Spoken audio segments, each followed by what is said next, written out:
Comment avoir des épaules massives au poids du corps? Aujourd'hui, c'est le guide complet du développement des deltoïdes, donc le groupe musculaire des épaules, un des groupes musculaires les plus esthétiques du corps.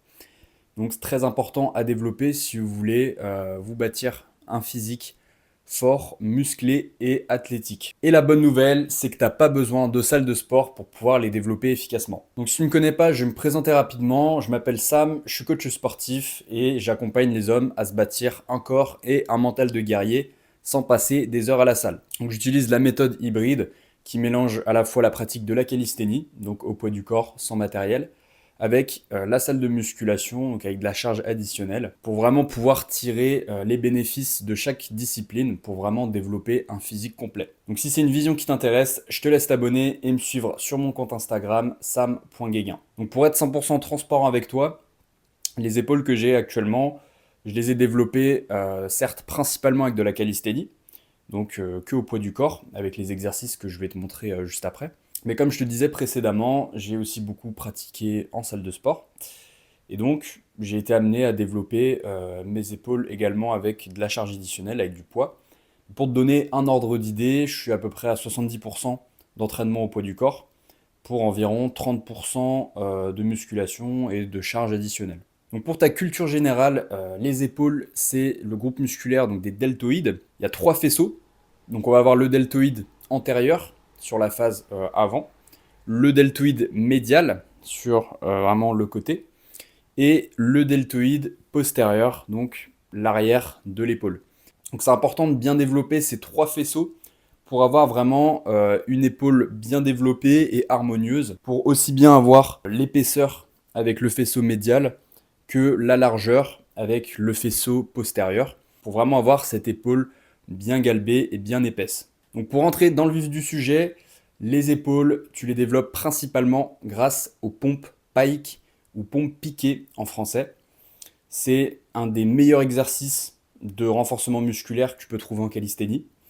En fait, ça s'apparente à une pompe où tu viens rapprocher les pieds et les mains pour vraiment avoir une poussée verticale pour pouvoir bien développer les épaules.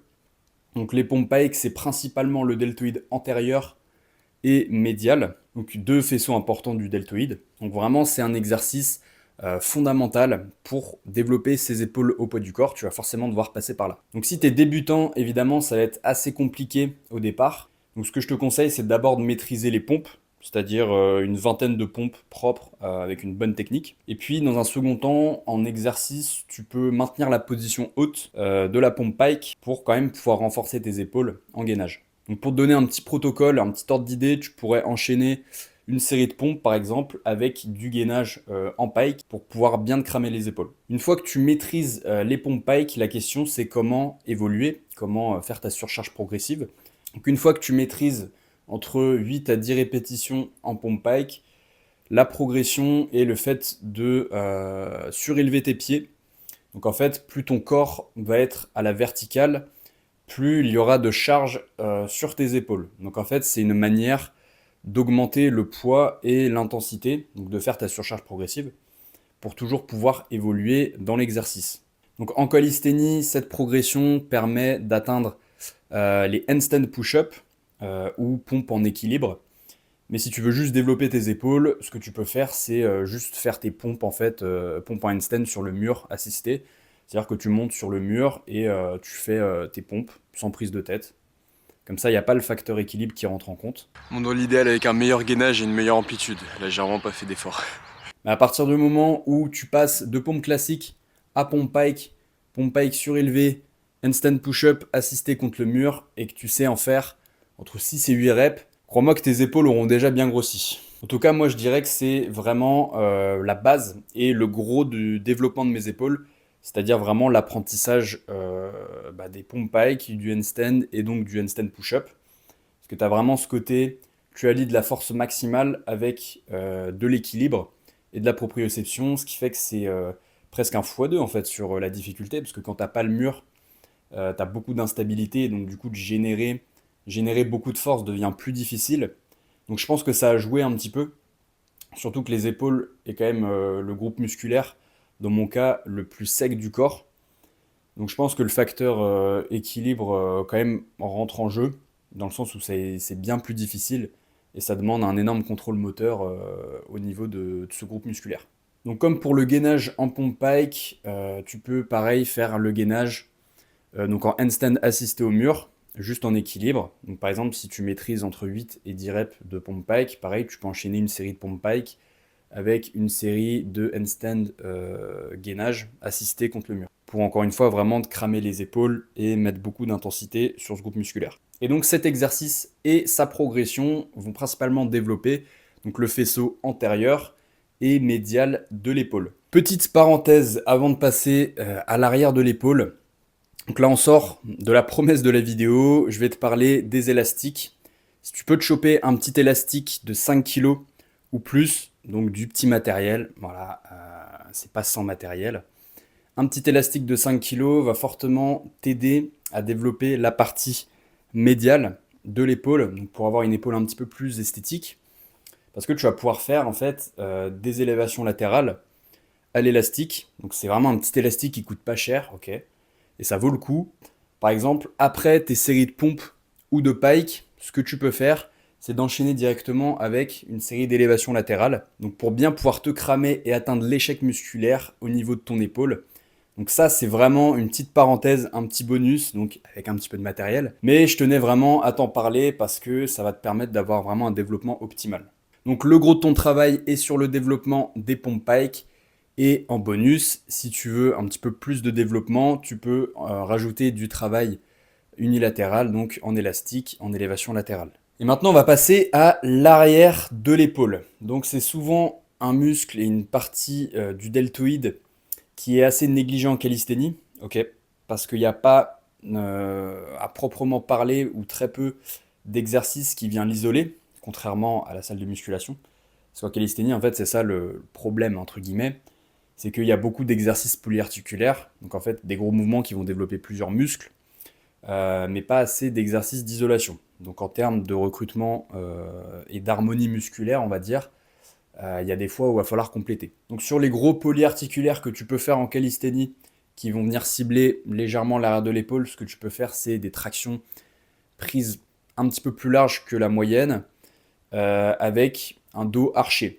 Donc vraiment où tu viens viser la barre avec tes pecs plutôt qu'avec ton menton. Comme ça, tu vas venir recruter un petit peu plus l'arrière de tes épaules que sur une traction classique. Il y a également l'exercice du Superman. Donc en fait, c'est une sorte de gainage sur le ventre où tu viens faire des élévations avec le bras, ce qui va mettre en tension ton arrière de l'épaule. Mais pour ces exercices, je m'arrête là parce que je vais pas te mentir, hein, la croissance est assez limitée sur ce genre d'exercice, comme tu cibles pas directement. En sachant que sur le Superman, par exemple, il n'y a pas d'étirement en fait, de ton muscle. Donc la croissance musculaire est fortement limitée. Et à un moment donné, si comme moi, tu as une faiblesse et un manque de croissance au niveau de ton arrière d'épaule, c'est pas comme ça que tu vas rattraper ce retard. Parce qu'en fait, un muscle, c'est aussi bien un étirement qu'une contraction. Tu peux pas juste contracter ton muscle dans 50% de sa capacité d'étirement en fait. Tu limites en tout cas beaucoup la croissance. Un muscle, pour être développé de manière optimale, il doit être développé dans toute son amplitude. Et donc un exercice qui va venir bien cibler l'arrière de l'épaule est le face pull. Donc tu as aussi bien une variante en calisthénie au poids du corps qu'à la salle. Là, comme c'est au poids du corps sans matériel, en fait tu viens tirer la barre au niveau du front, avec les coudes bien ouverts, levés un peu en V finalement, qui va venir bien travailler l'arrière des épaules. Donc tu vas venir tirer la barre au niveau de ton front, ton visage, avec les coudes bien levés, qui forment en fait une sorte de V. Donc c'est un exercice qui va venir bien bosser l'arrière des épaules et les trapèzes. Je peux faire cet exercice sur une barre classique, si tu es à hauteur, et sur des anneaux également si tu as accès. Bon là c'est un petit matériel. Pareil, les anneaux, ça vaut le coup si tu veux que faire du poids du corps. Donc les anneaux, ok, ça reste un petit matériel, mais si tu veux t'entraîner uniquement au poids du corps, ça va t'offrir énormément de possibilités et de complexité dans tes entraînements, donc je te recommande fortement. Et donc après, pour la progression de cet exercice, plus tu vas être debout, plus ça va être facile et plus ton corps va être à l'horizontale, plus ça va être dur. Mais là, pareil, je me dois d'être honnête, c'est un exercice polyarticulaire qui ne cible pas principalement l'épaule, ok. Permet de développer l'arrière d'épaule. Mais je veux dire, si tu veux développer efficacement, de manière optimale, l'arrière d'épaule, sans matériel, zéro matériel, ça va être très compliqué. C'est pourquoi je ressors le bonus, la petite bande élastique de 5 kg. Crois-moi, elle vaut le coup d'être achetée. Parce qu'avec ça, tu vas pouvoir faire des oiseaux. Donc en fait, c'est des élévations du bras qui va permettre de directement cibler l'arrière des épaules. Et donc là, pareil, comme tout à l'heure, ce que tu peux faire, c'est une série de face pull enchaînée avec, par exemple, des oiseaux pour venir bien cibler et bien terminer l'arrière des épaules, ce qui est clairement nécessaire si tu veux rattraper un retard arrière d'épaule et pouvoir le développer de manière efficace en calisthénie. Pour une variante un petit peu plus sans matériel, ce que tu peux faire, c'est avec des bouteilles. Ok, c'est-à-dire que tu remplis une bouteille d'eau ou même un pack d'eau si tu veux soulever très lourd. Tu peux quand même faire tes élévations à partir du moment où en fait tu crées une charge. Mais là, pareil, pour moi, c'est plus du poids du corps en fait. Mais il y a un moment donné, pour pouvoir développer des épaules massives, tu vas pas avoir le choix en fait de faire des oiseaux et d'isoler directement l'arrière des épaules. Je peux pas te promettre des épaules massives qu'avec des tractions et des dips, tu vois. Faut forcément cibler des muscles pour pouvoir mettre un maximum de tension dessus et donc développer un maximum de croissance sur ces muscles. Donc là, ça va. Ce que je te demande, c'est juste un petit élastique de 5 kg. Et si tu veux progresser par la suite, évidemment, il va falloir augmenter les résistances. Mais en tout cas, pour des oiseaux et des élévations latérales, normalement 5 kg, tu as déjà de quoi faire. Donc avec tous les exercices que je t'ai présentés dans cette vidéo, tu as vraiment de quoi développer des épaules massives. N'hésite pas à combiner les exercices. Comme je te disais, pompe pike avec du gainage sur une variante plus difficile, comme du handstand contre le mur, ou également du face pull avec des oiseaux. Même enchaîné aussi arrière et avant de l'épaule. Je sais pas, ça peut être pompe pike enchaîné avec des oiseaux en série max pour vraiment te buter. Il y a énormément de possibilités. Et là, clairement, avec ce que je viens de te présenter et ces méthodes, tu vas pouvoir développer déjà des bonnes épaules. Si tu veux plus d'infos sur ma méthode d'entraînement et comment je procède pour créer un programme, je t'invite à consulter mon guide 100% offert. Tu trouveras le lien en description. Et si jamais tu veux aller plus loin, je propose un appel de coaching 100% offert où je réponds à toutes tes questions. Donc si tu as appris quelque chose, n'hésite pas à liker et à t'abonner. Prends soin de toi, c'était Sam. Ciao.